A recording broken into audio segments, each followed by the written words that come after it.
Hello, everyone. My name is Kevin Butterfield. I'm coming to you from Montreal, Canada, where I am on vacation with my family, but also an opportunity that I could not pass up to come in and be a part of this Transatlantic Slavery Symposium. This is a three-way adventure, a joint effort between the Robert H. Smith Scholarship Center at the Benjamin Franklin House in London, my own institution, the Fred W. Smith National Library for the Study of George Washington at Mount Vernon, as well as the Robert H. Smith International Center for Jefferson Studies at Monticello. There are going to be a number of sessions across this week. Please stay tuned. They will be streaming on YouTube, Facebook, Twitter channels, all being put out by our sponsoring partners, and will be available for replay. It's a great opportunity once a day, including twice tomorrow, to be a part of the ongoing conversations about the history of slavery in the Atlantic world. You can participate in today's conversation. You can start doing so as of now, essentially, by posting questions in the comments section on the social media channels in front of you. We'll turn to some of these questions as the program proceeds. This is a great opportunity for you to ask this distinguished gathering of scholars some questions about the field, about their own research, about our history. We have three wonderful panelists today. I'm actually going to briefly name all three of them and then bring on the first to introduce us to his work. We are going to be joined today by Dr. David Waldstreicher, Distinguished Professor of History at the City University of New York, Dr. Robert Cottrol, Harold Paul Green, Research Professor of Law at the Georgetown University Law School at actually maybe George Washington. I see my notes say two different things here. I'll ask him when he comes on to clarify for me. I see GW. It's my best guess from my memory. And Dr. Padraic Scanlan, Assistant Professor at the Center for Diaspora and Transnational Studies at the University of Toronto. It's a great group. We are exploring the history of constitutionalism, law, politics, and transatlantic slavery. I'm going to ask each of them to briefly introduce us to their work, to their sense of what's important in the study. And I'd like to bring on first Dr. David Waldstreicher. David, if you could just briefly, in a nutshell, describe to us your sense of this field of study. You've worked at great length in this field, including your work on slavery's constitution, published about a decade ago. What would you like people to know about this field of constitutionalism and transatlantic slavery in 2 or 3 or 4 minutes? Until relatively recently, it was presumed that the study of constitutionalism and constitutions and the study of slavery were two rather different things, and that they only got confused at moments of extreme partisanship, perhaps leading up to the Civil War.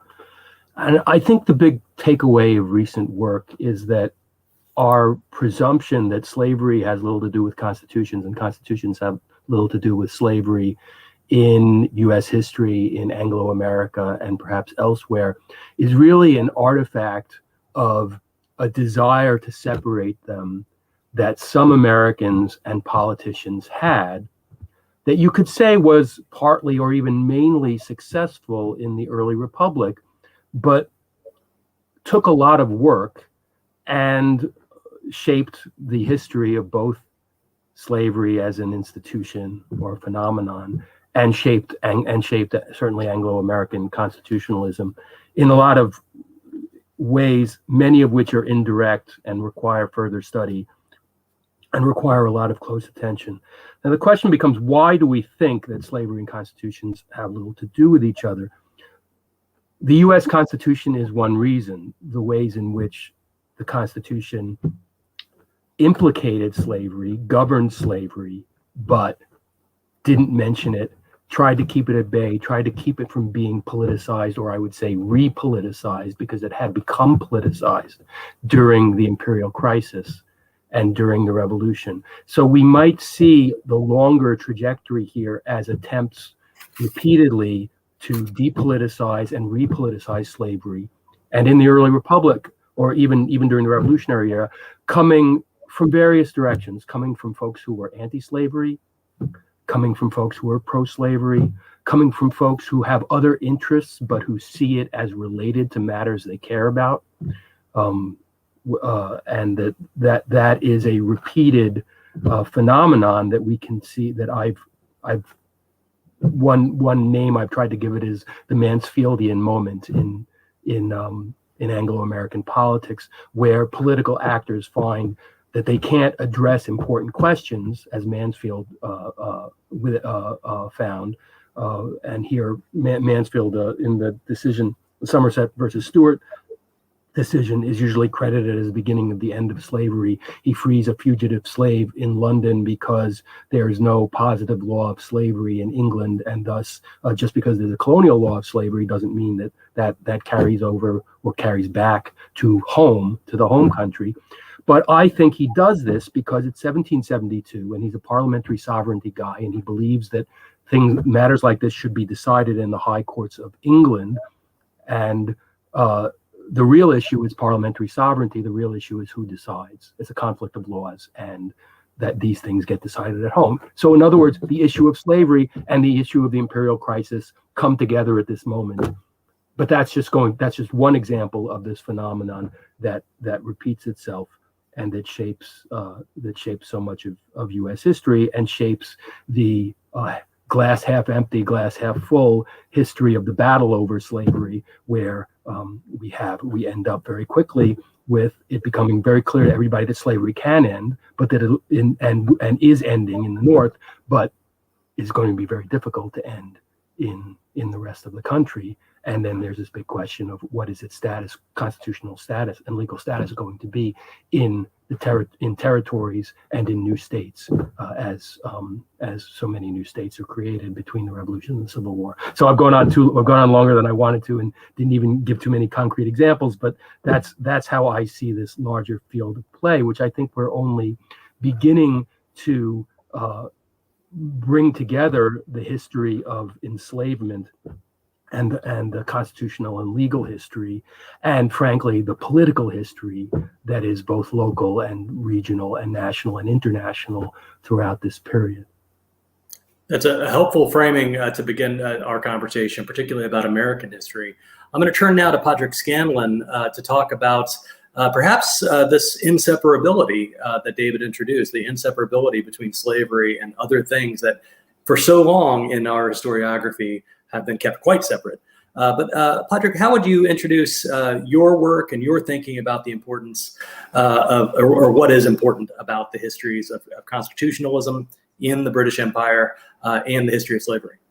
Well, so broadly, I'm an historian of Britain and the British Empire, and of enslaved and free labor in Britain in the 18th and 19th centuries. And so I think the first point that I would make in thinking about the relationship between constitutions and slavery in the British Empire is that, of course, Britain has no written constitution. But as Linda Colley has pointed out in her recent book, The Gun, the Ship, and the Pen, Britain was a prolific writer of constitutions. So understanding how the institutions of enslaved labor in the British Empire interacted with institutions of imperial governance designed in London and imposed, never without resistance, never without negotiation, onto Britain's colonial empire, helps to understand the relationship between slavery and anti-slavery in British imperial history. So broadly, I think what I would caution us against, or caution interested and anyone interested in this history against, is indulging too much in exceptionalisms, right? I think it's important to remember that the American story of enslavement and the American story of emancipation is one of many stories of emancipation in the Atlantic world, and that the beginning of the American story of slavery and its relationship to imperial slavery begins in the British Empire. So I think decentering or decentering the kind of origins of the founding and the event of the founding, resisting investing it with a kind of quasi-religious significance is really important for understanding how plantation slavery worked within the broader world of the Atlantic in the 18th and 19th centuries. And I would say that applies to British audiences as well, because I think because Britain abolished its slave trade in 1807 and abolished enslaved labor in its Caribbean colonies in 1833, there is perhaps a tendency, especially in public discourse about slavery in the British Empire, to think of Britain as having experienced a kind of moment of atonement, right? An 18th century devoted to the slave trade and plantation slavery, and then a 19th century of anti-slavery. This Britain as a kind of lawgiver, or like a just Solon, right, amongst among empires. And I would push back against that as well. And I would push back against that as well. And this is the kind of at the heart of my work, is understanding what exactly British anti-slavery was. And when I say British anti-slavery, I try to disaggregate it from movements for emancipation led by enslaved people, right? Because I think what the leaders of a revolt on one of Britain's plantation colonies wanted from emancipation was very different from what was actually passed down from London onto the colonies as emancipation policy in 1834, and then again in 1838, when the interstitial period between enslavement and full, freedom to participate in wage labor, the period of apprenticeship, took place. And so I think it's important to remember a couple of things about British anti-slavery.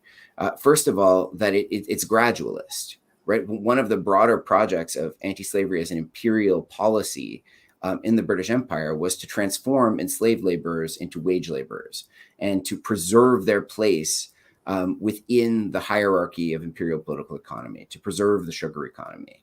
So to make the kind of dramatic transformative leap from enslavement to freedom without actually changing the place of formerly enslaved laborers within the imperial hierarchy.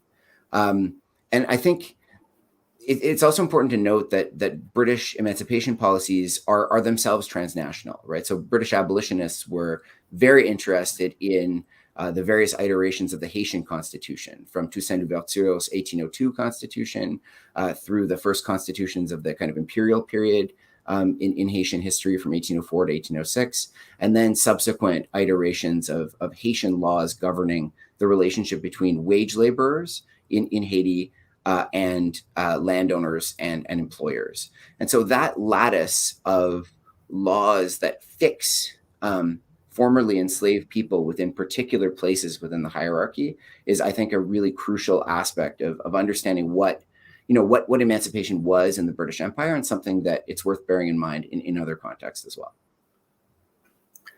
Thank you, Padraic. This is a hugely helpful introduction to a very broad range of subjects. It also already has widened our orbit, and we're about ready to widen it even farther to include not just the British Atlantic, but to go just a bit farther to include Latin America as well, and the entirety of the Western Hemisphere. So I'd like to bring on Dr. Robert Cottrol. Bob, if you could talk to us a little bit about your work and what you've been trying to explore across a number of years, looking not just at the English-speaking world in its history of slavery, but much more broadly to include Spanish and Portuguese-speaking regions as well.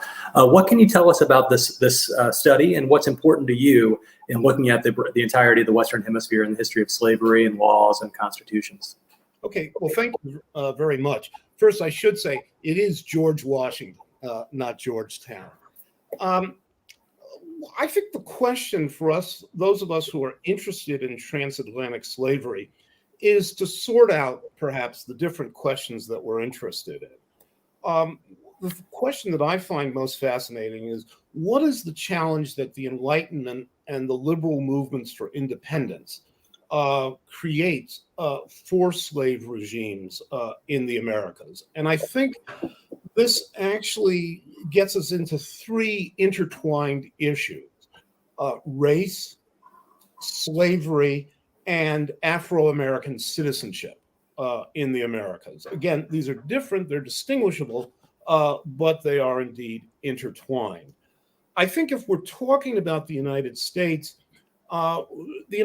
is actually more complex than we normally think about. We normally think of the United States when we look at the Constitution, its support for slavery in the Fugitive Slave Clause, and the unfolding story of slavery and ultimate abolition in the United States.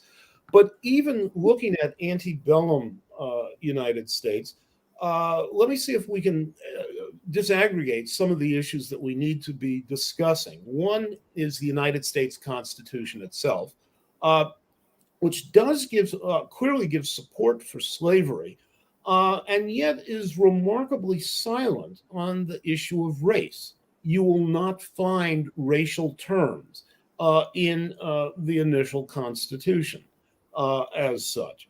So the Constitution sanctions slavery, but is remarkably silent in many ways on race. Race is specifically brought up in the debates over the Articles of Confederation over whether only white citizens should count as citizens, or whether there are other possibility of other citizens. And the idea of putting a racial restriction on citizenship is in fact explicitly voted down with the Articles of Confederation. And indeed, we don't see it adopted into the Constitution, a point which is obviously becomes a matter of major debate at the point of the Dred Scott decision. I think also, if we want to look at the United States, we also have to look at state constitutions and state legislation, which are very important.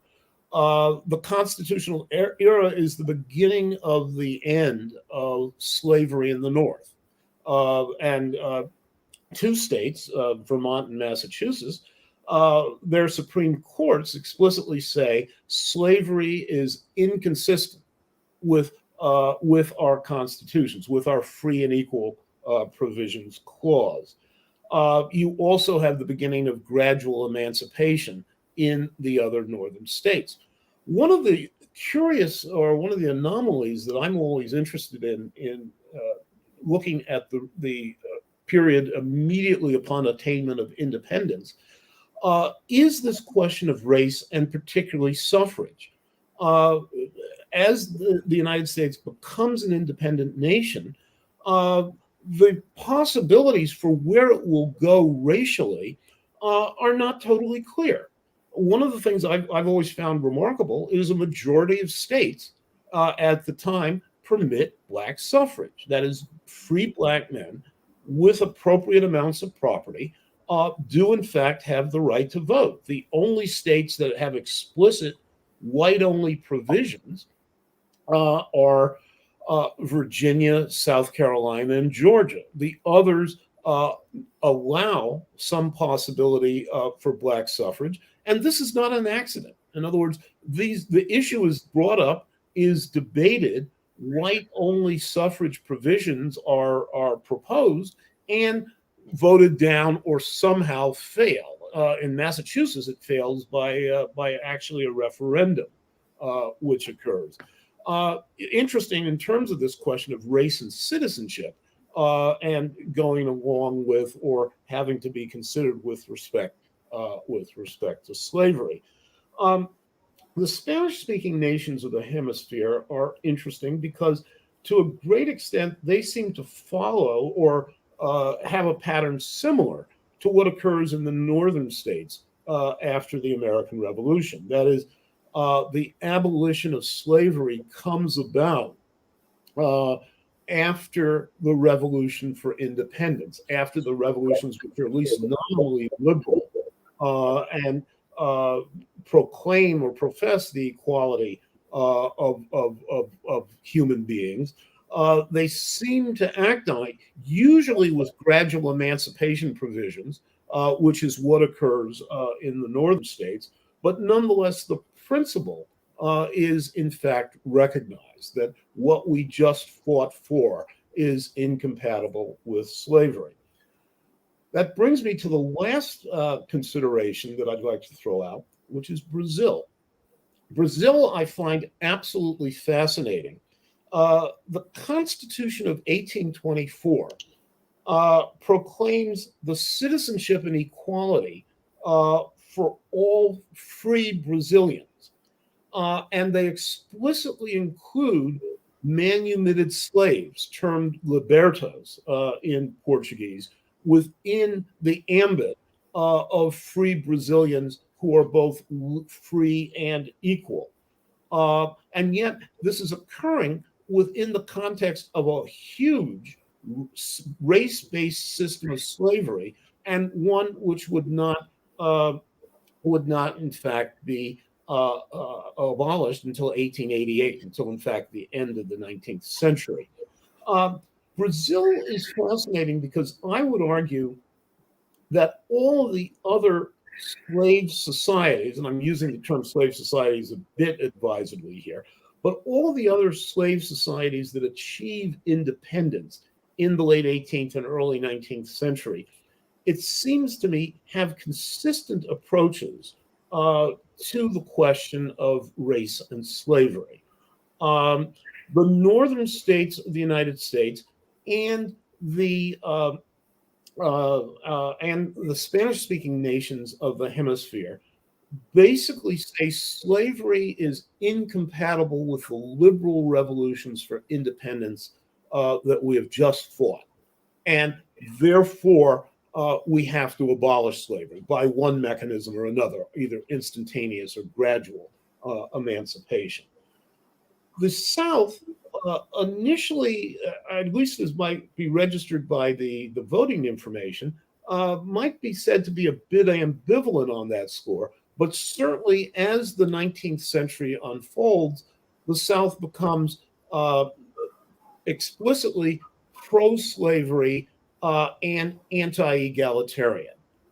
They basically say, yes, the premises of a liberal political system are good, but the people we are enslaving are different.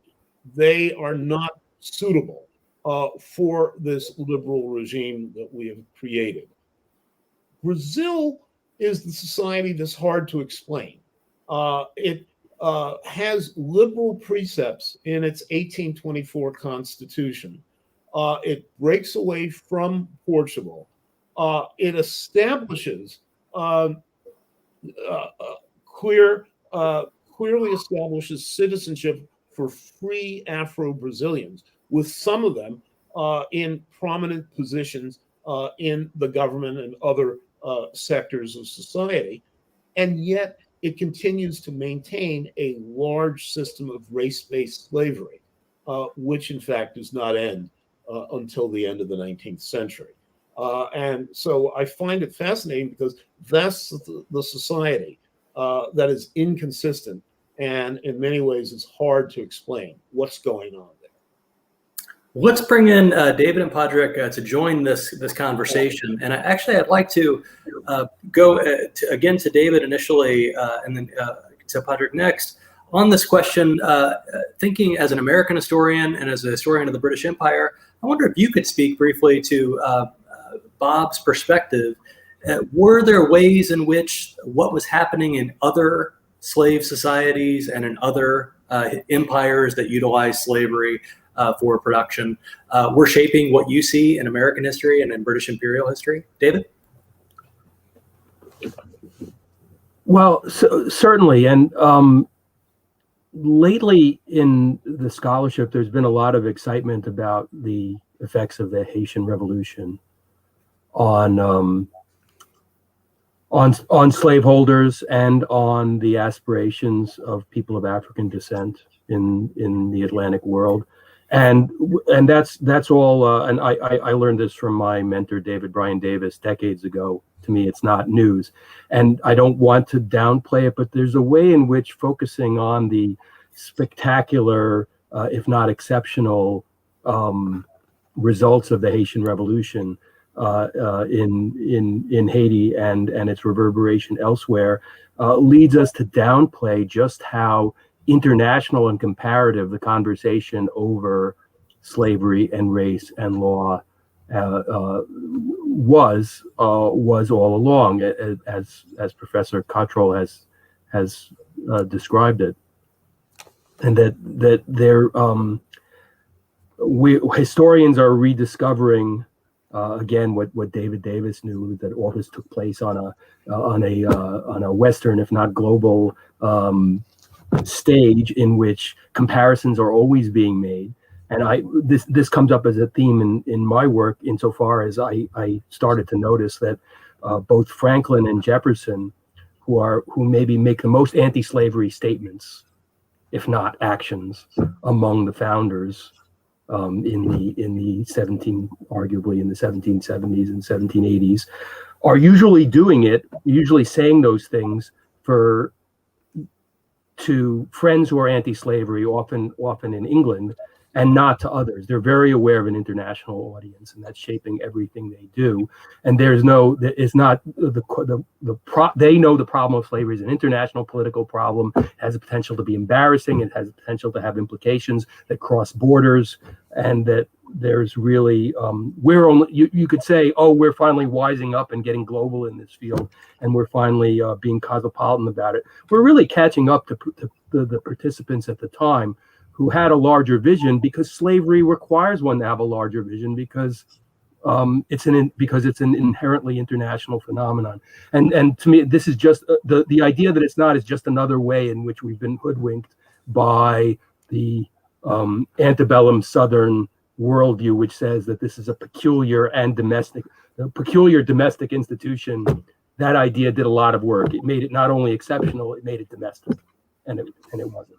Could I ask a kind of mundane question that ties into this? I wonder if history and allied fields made a mistake somewhere in the 1970s. And the mistake was the following.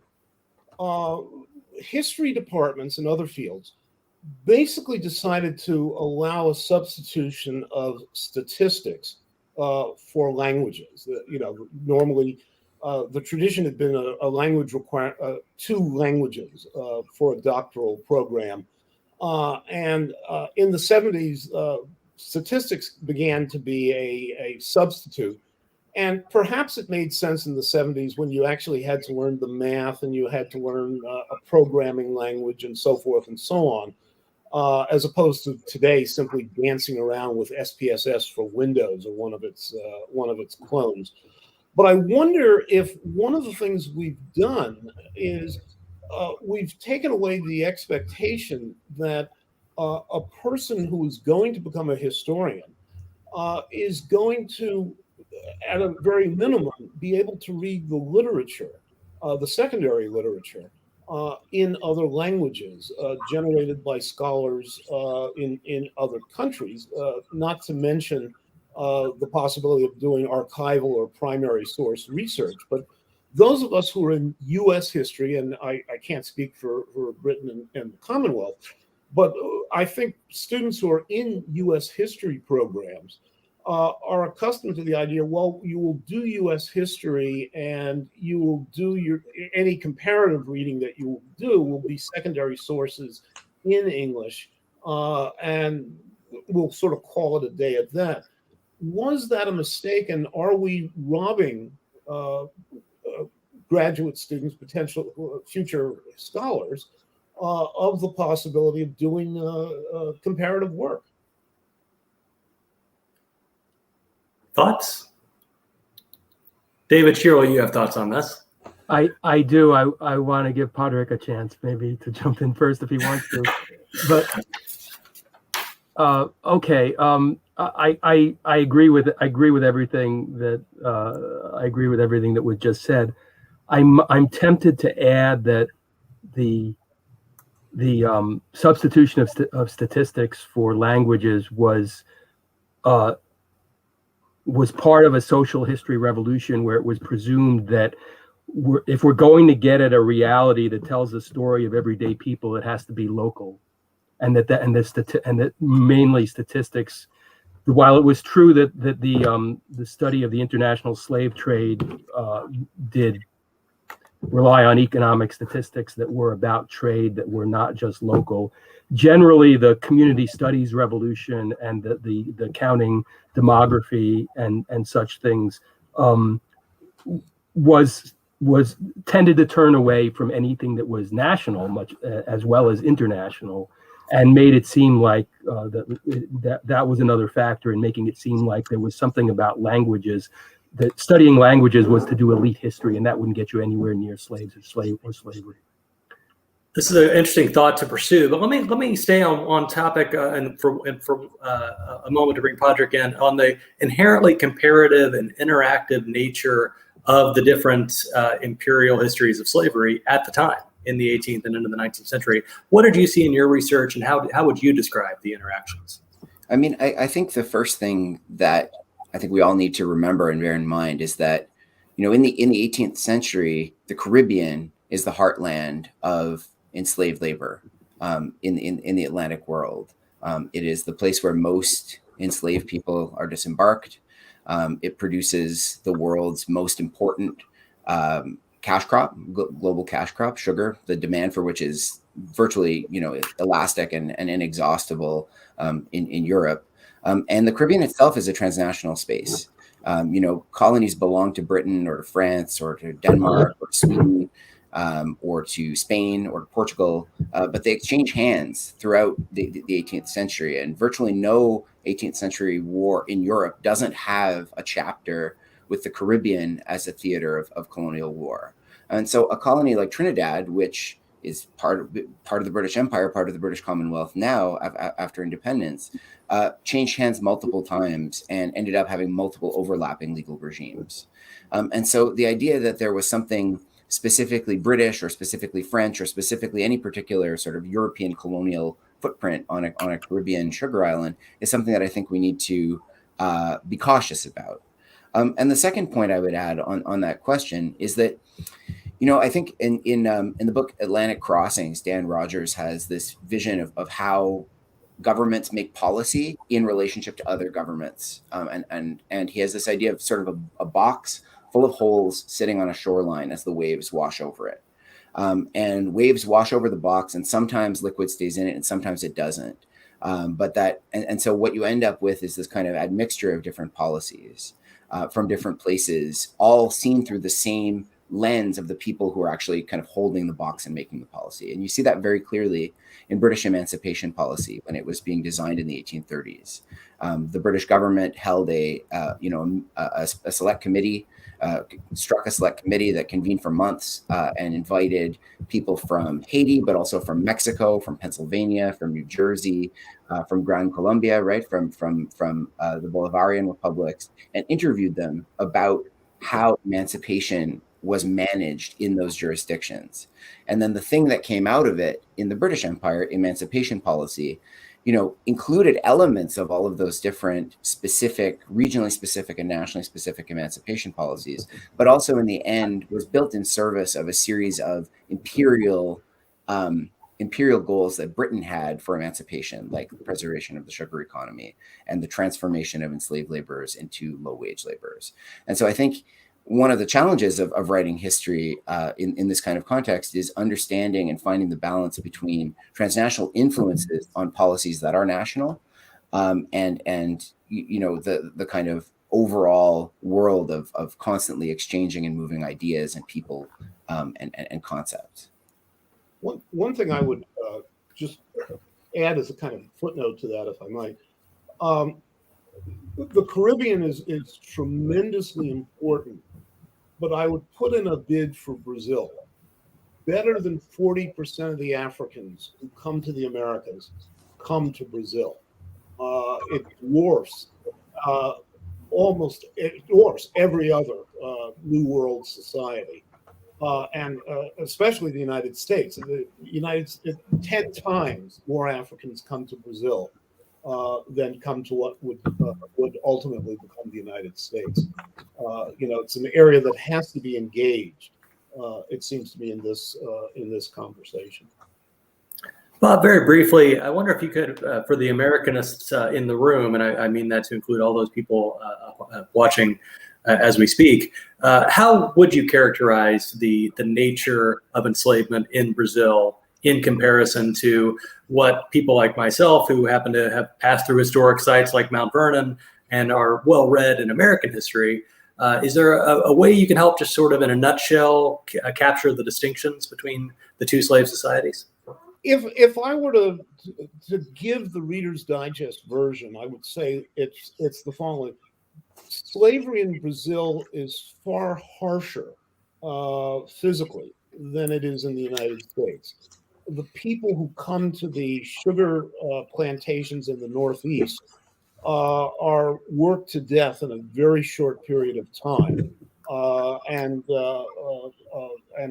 this is a pattern that continues in Brazil well into the 19th century as slavery moves, the epicenter of it moves from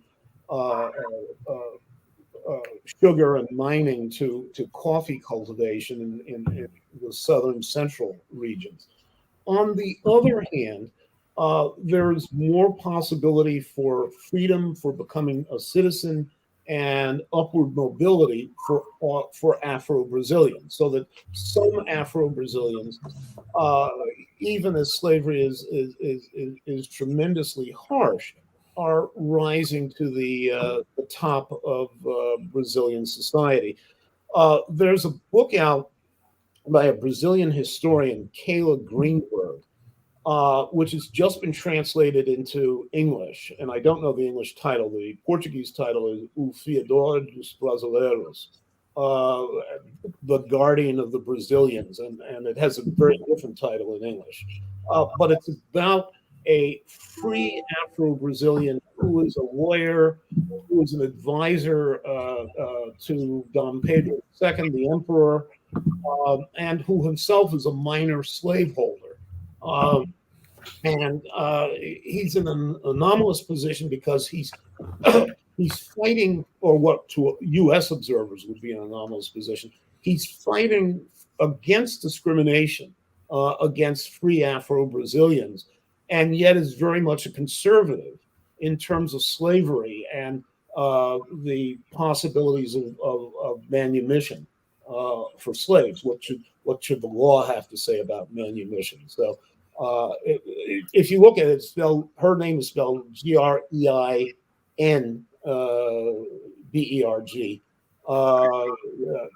Kayla, and it's it's a recent, just came out within the last 2 years.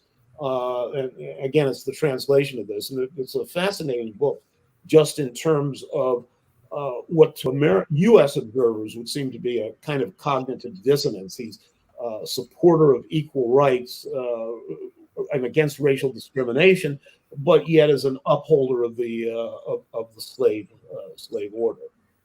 I think if I could just interject there, right? There's a sense, at least in the sort of period between the end of the American Revolution and the abolition of the British slave trade in 1807. So, and then between 1807 and the abolition of colonial slavery in the British Empire in 1834, there's a consistent strand of thinking among, the elite of the British abolitionist movement about how to design a process of education for enslaved people in order to prepare Britain's colonies, but also Britain's subjects for eventual emancipation.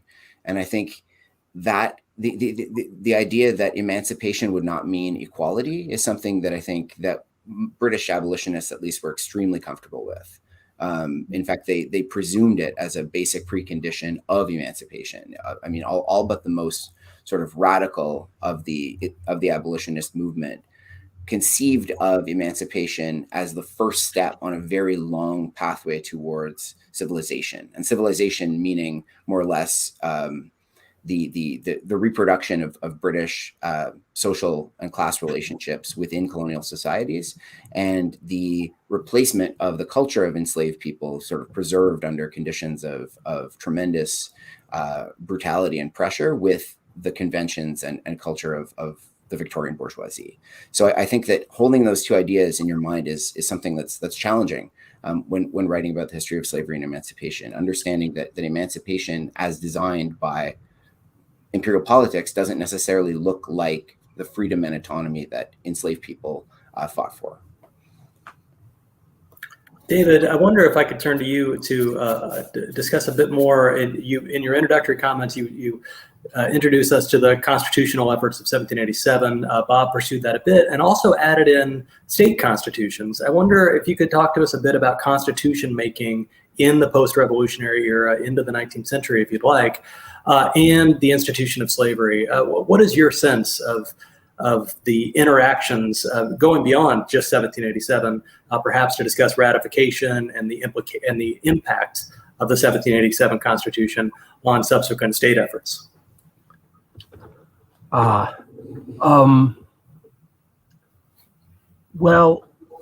the it's not emphasized enough just how often in the making of new state constitutions, the issue of slavery came up, became controversial, shaped the whole process.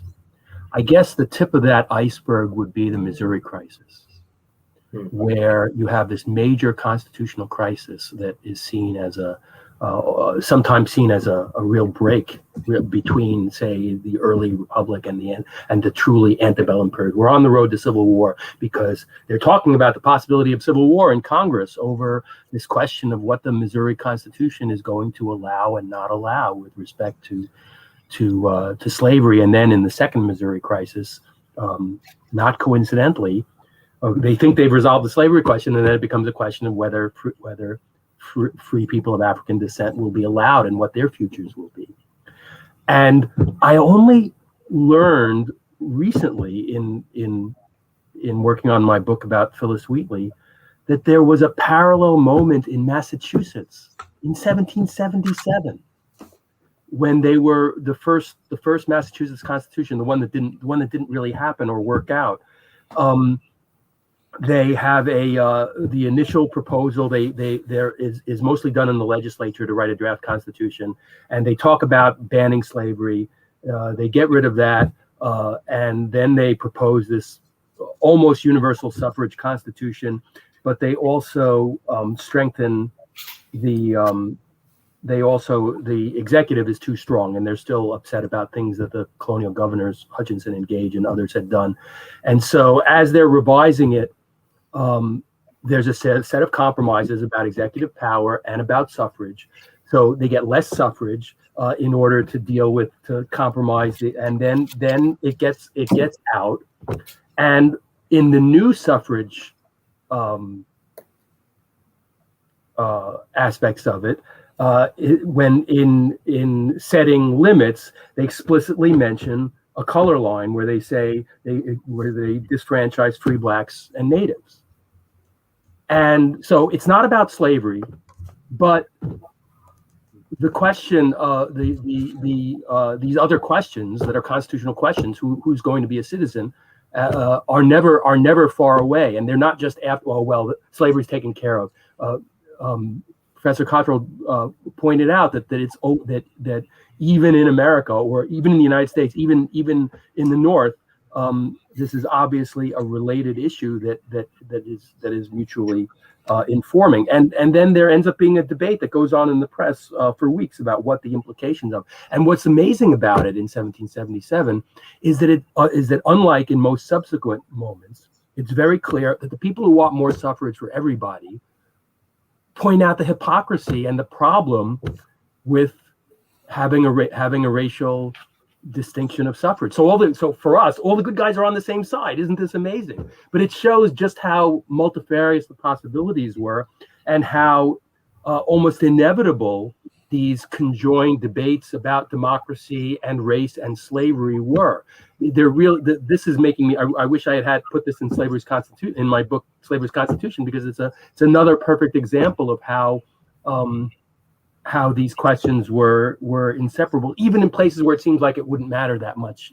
Massachusetts actually had more people of African descent in 1777 than it would later on by population. I think it's actually as high as 10% in the 1760s and 70s. There's still some debate about that, but you would think it wouldn't matter as much as in the plantation districts as it does in Massachusetts. But it turns out that precisely because they're making a state constitution, precisely because they're dealing with suffrage, precisely because they're dealing with design and trying to write it down and make it clear, they find that these questions come up. So one lesson from that is that the question of Black suffrage it doesn't take the Civil War and the Reconstruction Amendments to make that an issue. It's an originary issue of American democracy and constitution making. And the emphasis that Eric Foner and the Civil War historians are always putting on the Second American Revolution, I think is a bit selling short the prehistory, and that we need a more integrated story that includes these earlier moments where if you're going to politicize suffrage, if you're going to politicize slavery, you're going to be dealing with the questions of race. And the answers are not. It's not going to be a straight line. It's going to be complicated, as maybe as complicated as it was in Brazil, even perhaps. As we come into our last quarter hour, I want to remind all our viewers that we are excited and eager to turn to questions from the audience. So please be posting them now before we run out of time. I wonder, as we explore this a bit further, maybe I'll go to you, Padraic, next, because Bob did something very helpful for people like me, and that suggests something that I should read that I may not otherwise have been aware of. Is there anything recent that you've come across, whether it's new or not, that you would particularly recommend to people interested in these broader subjects that you might recommend other than your own work? Yes, I mean, I would start actually when thinking about slavery in the British Empire and British political economy. I mean, the central book for nearly a century now has been Eric Williams's Capitalism and Slavery, which is still in print, and which is very readable and very accessible, and also has a very clear argument about the relationship between the fall of slavery in the British Empire and the rise of industrial capitalism. And for historians of Britain, that relationship between capitalism and slavery has been kind of the central analytic of the history of slavery and anti-slavery in the British Empire. I'd also recommend, Christopher Brown's Moral Capital, which is, I think, the most encyclopedic account of all of the various ideological origins of British abolitionism in the 1760s, 1770s, leading up to the founding of the Society for Effecting the Abolition of the Slave Trade in 1787.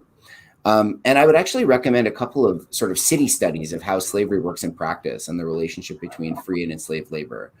So Roshana Johnson's Slavery's Metropolis and Seth Rockman's Scraping By are respectively about New Orleans and Baltimore at the turn of the 19th century, which is, I think, really shows the way that enslaved and free labor overlapped and intertwined with one another, and how the boundaries between what counted as slavery and what counted as freedom were very, very porous. And they're all, I mean, all four of those books are very accessible. And, I mean, if I could also make another plug for my own book, which pales in comparison, but it's this one, Slave Empire, which is just out in North America in October. But read those other books first. Well, that's outstanding. And actually, I want to remind everyone who's watching that tomorrow's panel will be devoted to the subject of capitalism and slavery, airing at noon Eastern tomorrow, Wednesday. David, what do you recommend? You mentioned David Bryan Davis, so perhaps you might mention anything old or new that you find to be particularly useful and to have value for people out there. I wish I could recommend some brand new work that's directly about constitutions. Nothing is coming to mind, though I would, since Bob Cottrol is embargoed from mentioning his own book, I'll put in a plug for his, which has the very sweep that he displayed in his comments. But I'll do a little show and tell with two new books because I had them within grabbing distance. One is Aline Helg's Slave No More, which is about a comparative history of emancipation in the Americas, and which is recently translated, and a book that I have an essay in that comes out of two major conferences on the Missouri crisis, A Fire Bell in the Past, the Missouri Crisis at 200. The first volume is subtitled Western Slavery, National Impasse.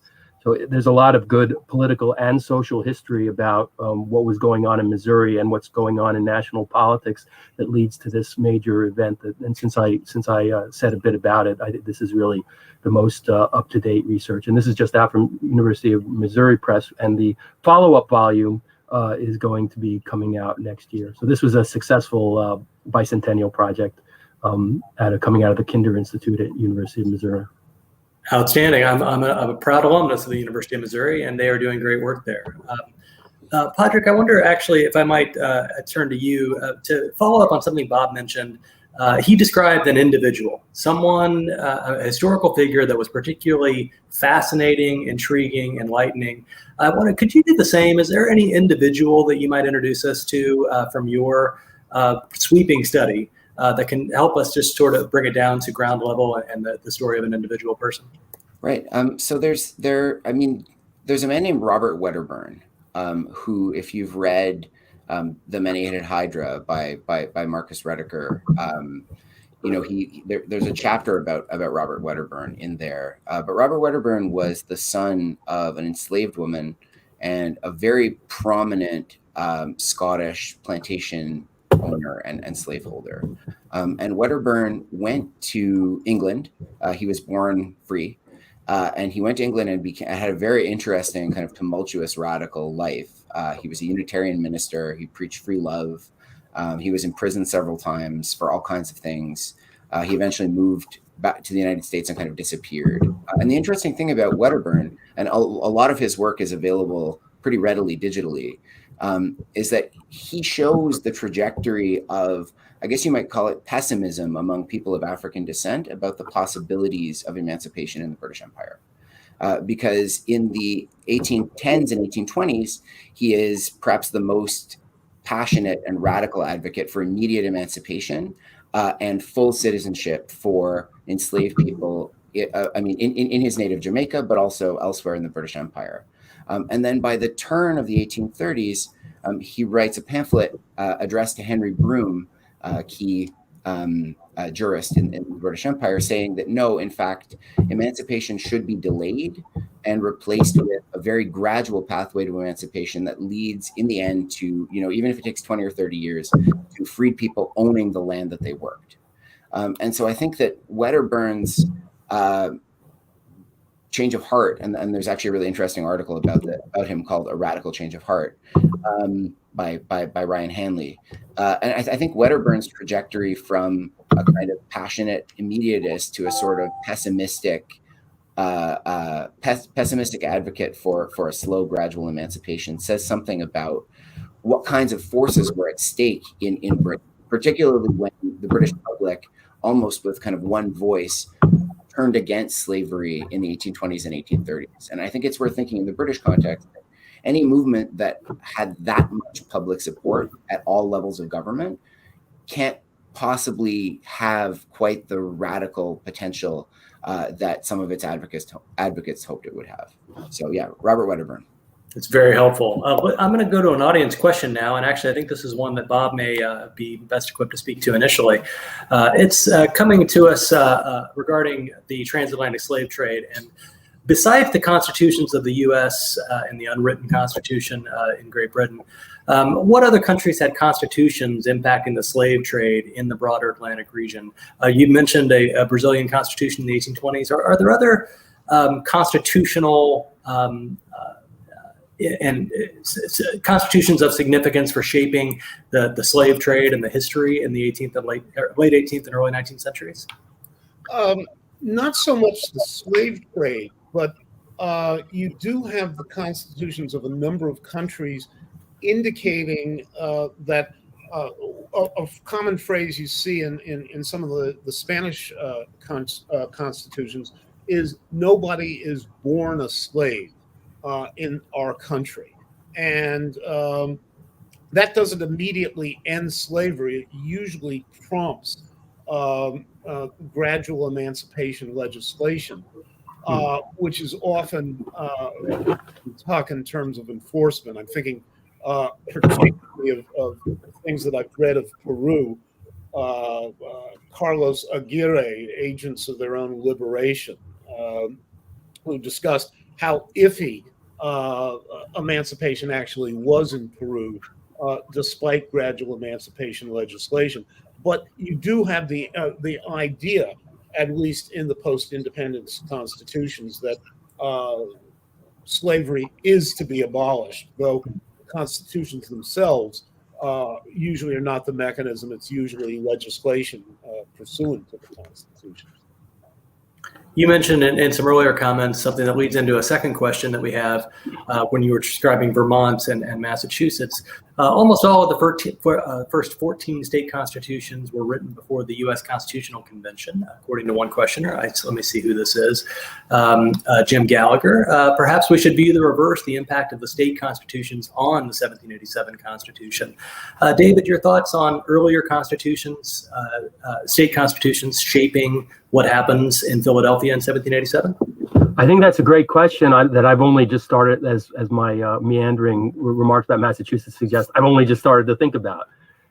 That said, I think that because of the division of labor in how we think about the making of the U.S. Constitution and the literature on slavery, we don't emphasize enough the way that the whole debate and controversies ever since about the U.S. Constitution, that making a federal republic meant they had to address the issue of the regulation of trade, i.e., the major issue, trade and taxation related to trade, the major issue in the coming of the revolution they had to deal with. So there is something different about the federal Constitution, though the new state constitutions, one of the reasons we needed a federal constitution was that the state constitutions started to grab more power to the legislatures, and they started to explore the possibility of having powers to do things that might help them economically at the expense of their sister states. So with their currency or with what could be exported or imported, so that these issues about of federalism, that when we like them, when we respect them, we call them federalism. When we don't like them so much, we call them states' rights. But it's the same thing. These are the issues that one of the reasons why they couldn't have a slavery-free constitution and just not deal with it was because an issue like the slave trade is fundamentally, it's an import issue. It's an import and export issue. Even if you don't get into the question of whether migration and importation is different than other kinds of imports and exports, as the ambiguous language in the clause of the Constitution that dealt with it might imply. That there is something about making a federal constitution that and the formation of modern nation states in the 19th century that made it more likely that these later constitutions would have to deal with things like, okay, who decides about the slave trade? Is it just automatic? Can our citizens just go out and do this kind of trade, or is that something that is subject to law, and whose law and who decides? If it's not the monarch, is it going to be the legislature? These are quintessential 19th century constitutional questions of the kind that flower and Padraic is exactly right. Linda Colley's new book is really sensitizing about this 19th century phenomenon of constitutions, and they're realizing that, oh wow, you can do amazing things if you write something down. Oh my God, if you write something down, it creates all kinds of problems. And you have this paradoxical 19th, 20th century history of a lot of constitution making, but they don't last that long. So, and then you have this question of why the U.S. one lasts so long and yet doesn't, if we take the Civil War serious and the way it changes the Constitution seriously. So as we wind down on time, I really only have time for one more question that I want to ask each of you, and take it in whatever direction you'd like. But I'm curious to hear you speak to the future of this field, the study of constitutions, laws, legal institutions, and the history of slavery in whatever context you would like to address it, whether it be national, transnational. Bob, perhaps you might want to speak to your own future work on the subject as a way of doing this, because I think we all are interested in whether this is something you're continuing to explore, but also where do you see the field going in the next generation? Well, I hope it would become more comparative, and also to continue the comparative conversation, if you will, beyond slavery. One of the things that motivated me to do my book, The Long Lingering Shadow, was we have done a fair amount in terms of comparative slavery And yet, in terms of the U.S. Latin American conversation or comparison, we've done not as much in terms of comparative race relations post-emancipation, which is one thing that I would like to see. The other thing I would like to see is, I think, in some ways, well, those of us who have been interested in the U.S./Latin American conversation have not done as much to bring a discussion of the British Empire into that comparative discussion. So, if we take, for example, the Tannenbaum Foundation, or sort of the foundation from which a lot of the conversation springs, we do discussions of Anglo-American law and how it might be different from Spanish, Portuguese, and Latin American law. But we don't really integrate a discussion of England, the Empire, and the Commonwealth into that discussion, at least to the extent that I think we should. And so that's a direction that I would like to see the discussion move into. And I won't even mention there's a whole field of the African slave trade, not to the west, but to the east, that I think people in the United States and the West rarely engage, and yet was quite important for the lives of tens of millions of people. But that's another set of considerations. Padraic, where is your own work taking you, and where do you see the future of your field of study, particularly in regard to the British Empire and the next generation? I'm starting work now on a book about the Irish potato famine and free labor, so I'm sort of inspired by previous work on enslaved labor, and I think what I would say in terms of at least the study of the British world, which is a huge field of scholarship, including historians of Britain, historians of all of Britain's many colonies, is to take more, I would say, to take less seriously the story that British liberals and British abolitionists told the public about what they were doing. And one thing about British anti-slavery is that you do not lack for sources. I mean, Thomas Clarkson published a 1,200-page history of the abolition of the slave trade months after the abolition of the slave trade that he had clearly been working on, obviously been working on before. And I think that one of Clarkson's arguments, and one that's kind of carried through, unfortunately, to a certain extent in the way historians write about emancipation, is to conceive of the end of slavery as the end of an era, right? To say like 1807 is the end of one era, maybe it's the end of Britain's entanglement with American revolutionary politics, and to see 1834 as the end emancipation, or 1838 and the end of apprenticeship as the beginning of the liberal empire. And one of the things I'm trying to do in my own work is to show that emancipation and slavery were present in the way that Britain governed its empire and thought about its empire throughout the 19th century, even when it was an empire ostensibly devoted to free labor, free trade, and freedom of the seas. And so, I think that just understanding that just because abolitionists said that emancipation was atonement didn't mean that the legacies of slavery didn't carry on, and also didn't mean that emancipation itself and British anti-slavery, or at least elite British anti-slavery itself, didn't draw on an empire that was built on slavery. So I think that one of the things that British liberalism emphasized, particularly in the 1830s, was its color blindness, right? Its indifference to race. But I think that it's hard to, I think in some ways that was a claim of color blindness, and that I think, liberalism itself had a great deal of the empire of slavery of the 18th century built into it. And so I would hope to see more explorations of those legacies in Britain's imperial history in the 18th and 19th centuries.